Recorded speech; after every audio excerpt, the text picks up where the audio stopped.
Hello everyone, welcome to Sakshi Education. Today in this video we will discuss about how to prepare for Indian polity for many competitive examinations like UPSC or APPSC examination or for TSPSC examination. Before knowing how to prepare for this examination, first we need to understand how important is Indian polity for the competitive examinations, how well you can score for the examinations and what type of questions we will be getting. This is all we have to see as part of this video. So before letting you know how to prepare for the syllabus, I want to tell you that how it is important. See, today in the country, you are preparing for competitive exams, in the sense you are preparing for any government examination. Government is based upon the governance. To know about governance, how well a country is ruling with the governance, we should have some rules book to take things properly, in the sense for the welfare of the country. I mean, my sense is, if a country need to be governed properly, we need a set of rules. That rules is mentioned in nothing but Indian Constitution. So that Constitution we have as Indian polity in our examination for UPSC, APPSC as well as TSPSC examination. So what kind of questions you will get in UPSC, APPSC and TSPSC, this is what we have to see.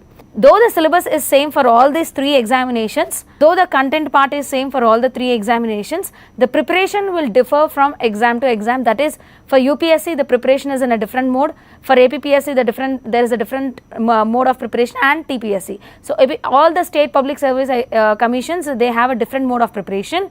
For UPSC we have a different mode of preparation. How can you say this? UPSC will never ask about years of the acts, or it will never ask about any amendments. The questions are based on logic.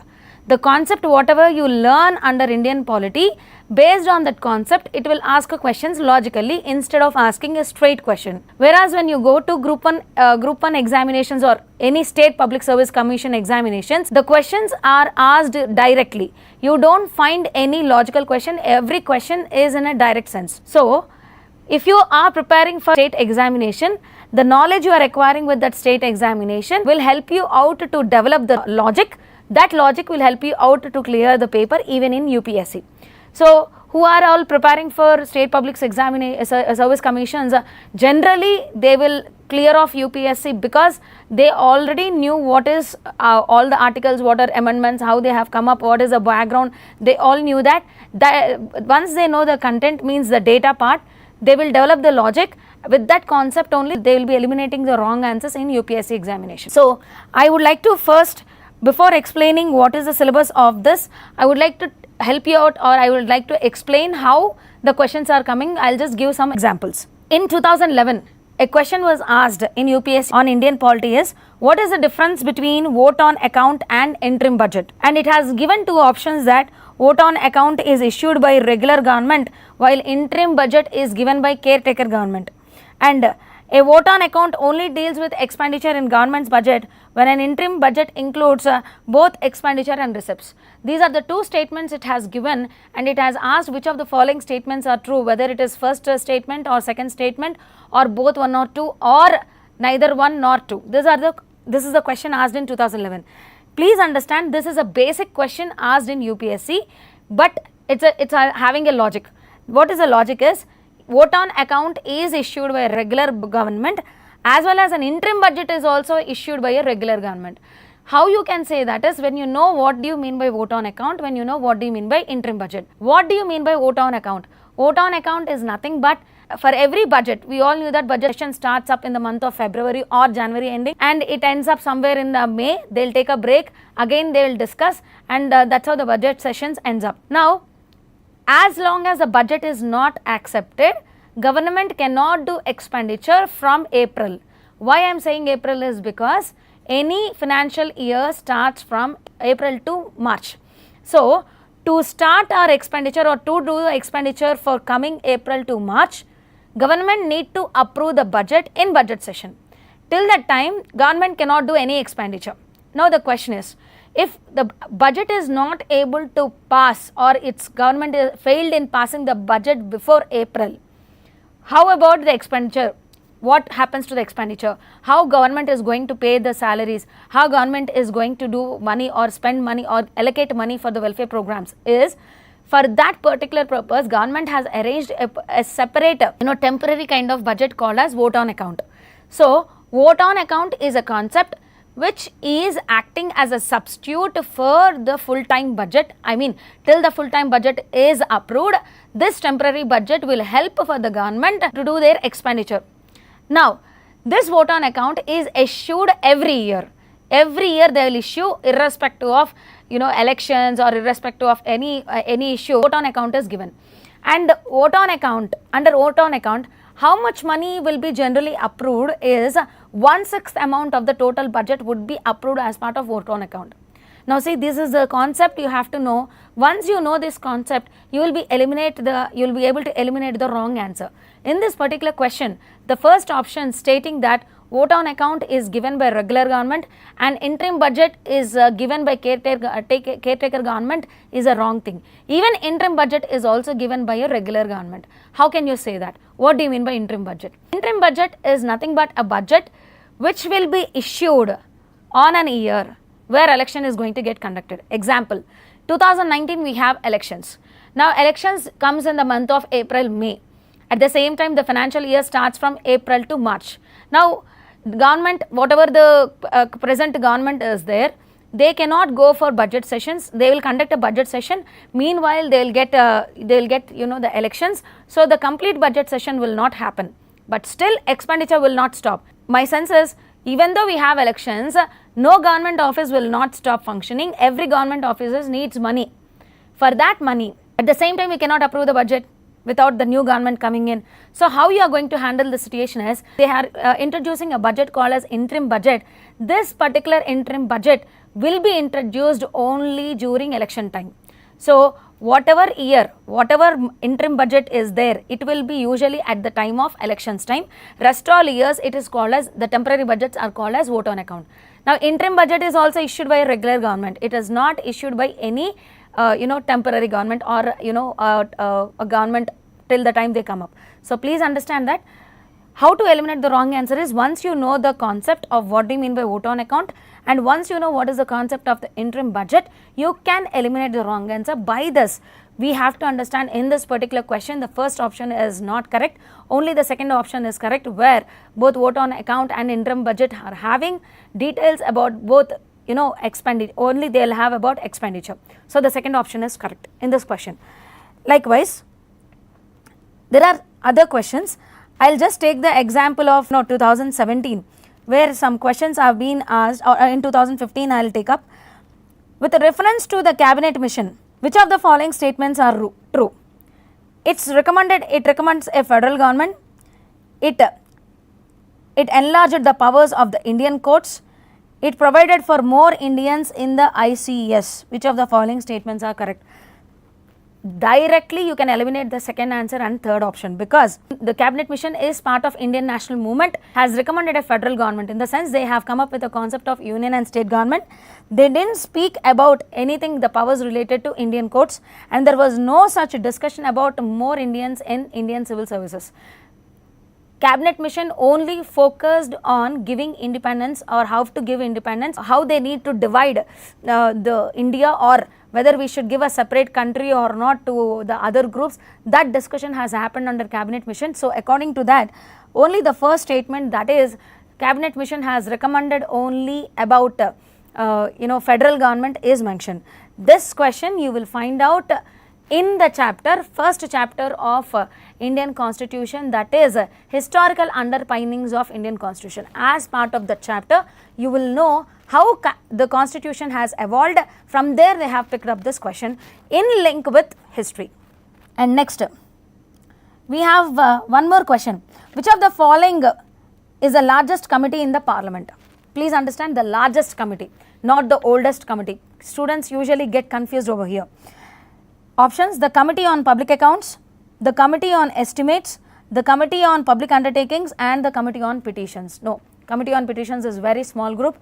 It's nowhere concerned, it's not the largest, and Public Undertakings is also a small committee. Usually with some logic, with some basic knowledge of Indian polity, you can eliminate the third option and fourth option.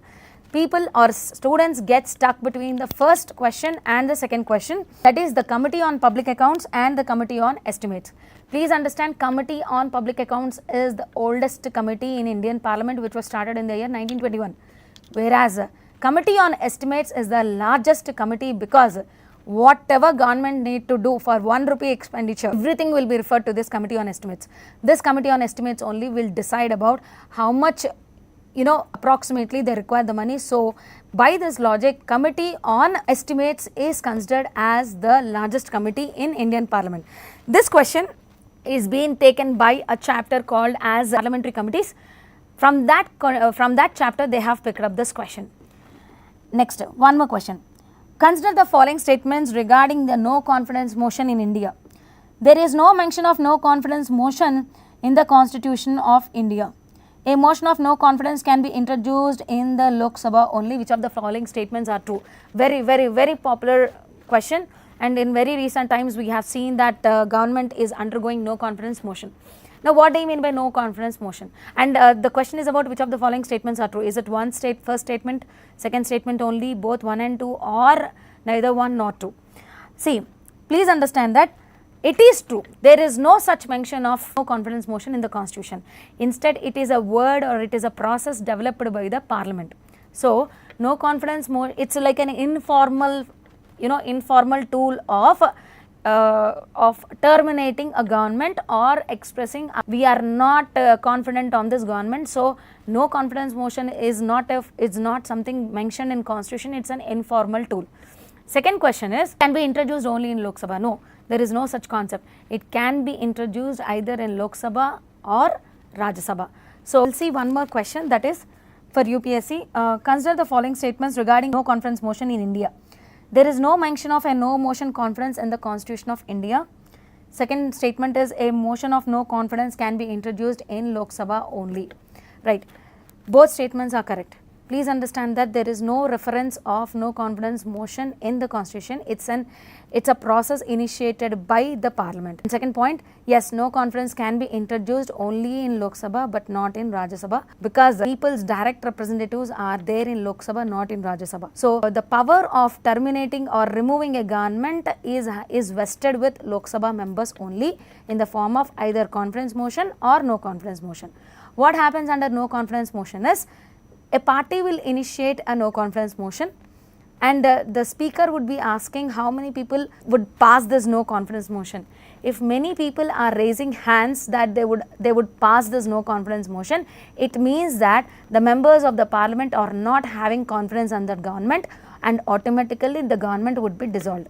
This is what happens, and in recent times we have seen this incident in the central government. Okay, now this is regarding UPSC, and in all these questions we really don't find anything related to years, we don't really find anything related to articles, we don't see anything related to the numbers. Everything is based on concept, and everything is small logic. With that only they have asked questions. Unlike UPSC, State Public Service Commissions will go for a direct questions, and in fact I would say that State Public Service questions are little vertical in nature, in the sense the State Public Service questions are more deeper in nature when compared to UPSC. How can you say that? UPSC will never ask questions about any cases, but State Public Service Commissions ask questions about the particular case, what happened in this case, what was the outcome of this case. This is what would be stressed by the State Public Service Commissions. So please understand the logic. In UPSC you will just take a cases for reference only, but in State Public Service Commissions you are expected to know about the cases, why Supreme Court has given judgment, what was the judgment, you have to know in State Public Service Commissions. See, the Interstate Council was established in 2016 Group 1 prelims question. The Interstate Council was established on the recommendation of Venkata Commission, Sarkaria Commission, Punchi Commission, Raj Manar Commission. So if you see this question, it's a direct question. These kind of direct questions you don't find in UPSC, but these kind of direct questions you will find out in state examinations. This is what is the first question. And second question, cooperative federalism in center-state relations is recommended for the first time by which commission? Sarkaria Commission, Raj Manar Commission, Venkata Commission and Punchi Commission. It is Sarkaria Commission. It has spoken about the center-state relationships. So see the commission, and these are all the important topics which we find it in the reference textbooks. And there is one more commission out of the following, which is the recommendation of Punchi Commission on the institution of governor. Provision for the impeachment of governor may be introduced by the state legislature. The system of governor may be abolished. Consent of the Chief Minister of a state shall be necessary before appointing governor of the state. Governors should be periodically rotated between the states. MM Poonchi Commission spoke about center-state relations.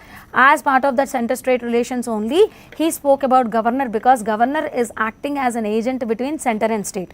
So regarding the governor, regarding the post of governor, MM Poonchi Commission has given some recommendations. Now if you don't go through the recommendations, you will not be able to eliminate the wrong answer. So based on this analysis, what we have to understand that is we have to know each and every point of the concept. You have to go through the each and every article in a vertical manner for state public service commissions. I'll give you one more example.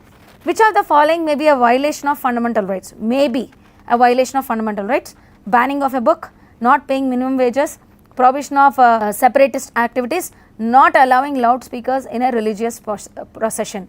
It's not a direct question. You have to do so much of analysis here, and the answer varies up individual person's analysis.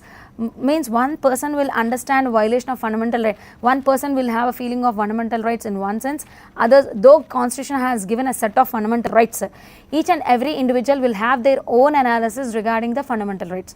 So based on their logic, based on the concept they have learnt, usually people will come up with different answers for this particular question. It's a very complicated question. And which of the following statements is true about pocket veto power in the Indian context? Speaker of Lok Sabha not allowing presentation of bill. President keeps a bill pending with him without any time limit and without approving. Prime Minister removing ministers from his cabinet without any reason. Rajya Sabha vetoing the provisions of bill provided by the Lok Sabha. Now if you see this question, very direct question and very simple question. Pocket veto. Veto is nothing but holding the bills. So this particular question is related to the bills. Now with that logic, you can eliminate the third option and only third option, because in the first option as well as fourth option you have a word related to bill. Now the question is pocket veto. Usually pocket veto is one of the power given to Indian president regarding passing of the bills. Now when you go through the president powers, when you have a detailed knowledge about what are president powers, how the more important factor is how a president passes the bill. If he is not willing with the bill, what is his authority of holding the bills? Once you know this concept, you can eliminate the wrong answer, and the answer in this question is second option, that is president keeping a bill pending with him without any time limit. Pocket veto, holding the bill for a long time. The interesting factor is for Indian president the pocket veto is unlimited, whereas US president the pocket veto is maximum for 14 days. So within 14 days they have to give an answer in US, whereas for Indian president there is no such limit. So you learn this concept as part of your preparation when you go through a chapter called as president. So it is not possible to say where you can focus, which chapters are important. It is not so possible. But ultimately there are few chapters you have to focus more and more, you have to stress more and more based on the exam you are appearing for. So till now we have seen the questions, various questions asked in UPSC as well as group 1 examination. After seeing the questions, we need to understand, we have to make a strategy for preparing Indian polity. For UPSC, the questions will not be based on any factual information. The questions would be more on logical questions, that is based on the concept only they will develop the logic, and based on the logic the question comes up. Whereas for state service examinations, the questions are based on the factual data as well. Some of the questions are more particular, like in a direct way. Example, I gave you an example of cooperative federalism is first initiated by a commission called which commission. Now it's a direct question. These kind of questions you don't find in UPSC. So how to prepare for this? You have to first know each and every article. Based on that article, you have to get inside to know about what is that article's concept. Once you know the concept, you will remember the articles, because most of the students, they have a worry about how can I remember 395 articles, so many around 101 amendments, how I can remember is, you can remember by learning the concept. Only the concept will make you to help or make you to remember the article numbers.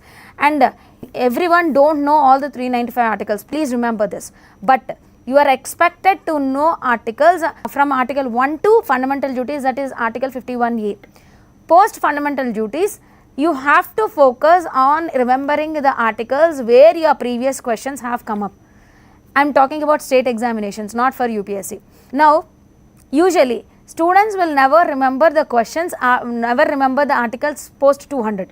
Public service questions will come up post 200, means after article 200 you will see many questions coming in. Sometimes they will ask for match the following as well. So there is a need for us to remember. From 152 you will see all the articles related to state government only. Since you are writing State Public Service Commission examinations, most of the questions will be focused on the state governments only. That is the reason most of the questions for Indian polity will come from state government, not from the central government. If you are writing UPSC, most of the question comes from the central government chapters, whereas for state examinations it comes more from state government parts. You have to focus more on the state government. If it is for UPSC, you have to focus more on central government. But the problem here is, some students now may think that okay, I will prepare only for central government since I am writing for UPSC. Since I am writing for state exam, I will prepare only state chapter. No, you cannot understand the state government setup unless you do not know the central setup. So it is mandatory for you to know both central setup as well as the state government. So both are interlinked, and once you know the central setup, if you are able to understand the central government properly, you will be easily identifying the state government as well, because everything is similar. You just have a difference regarding the powers of governor, regarding the passages of bill, and regarding the emergency powers of governor, and the other part is about the state courts, because central government, so Supreme Court is having extensive powers in some situations. Sometimes High Court is having more powers than Supreme Court. That is where the twist is. So the questions will be based on that. And the other important point for state exams is, as I told you, they ask questions on the cases. So it is mandatory for each and every student, while learning the concept, they have to refer the relevant case as well. If you go for this, you will see so many cases, but you have to go through this. It is mandatory, compulsory. You can expect 3 to 4 questions from that cases. Direct questions, they will ask the case number, case name, and what is all about. This is the direct question, you will get it, right? So I hope you understood that how the questions are coming from for UPSC examination and how the questions are coming for the state examinations. One of the interesting part is, whatever current affairs, whatever polity or whatever the political situations you see in the newspaper, the exams will not be based on those political situations. Instead, they will ask the basic question related to that political situations. Let's suppose very recently we have seen in the central government there is a no confidence motion initiated by our state, by our Telugu speaking states. Now, they will not ask you who initiated and all. They will ask you question based on the concept called as no confidence motion. For suppose you will see, sometimes you see that so and so bill is not being passed, and very recently many bills have been withheld, especially triple talaq. Triple talaq is a very popular issue in the newspaper.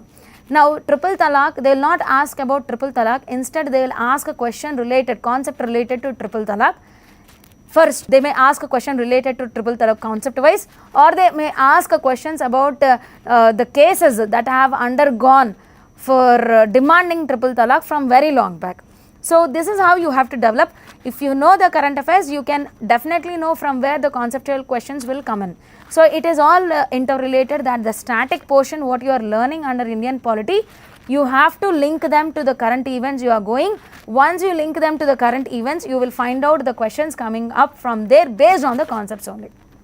So it is really very challenging to say which chapters are interesting, which chapters are very, very important.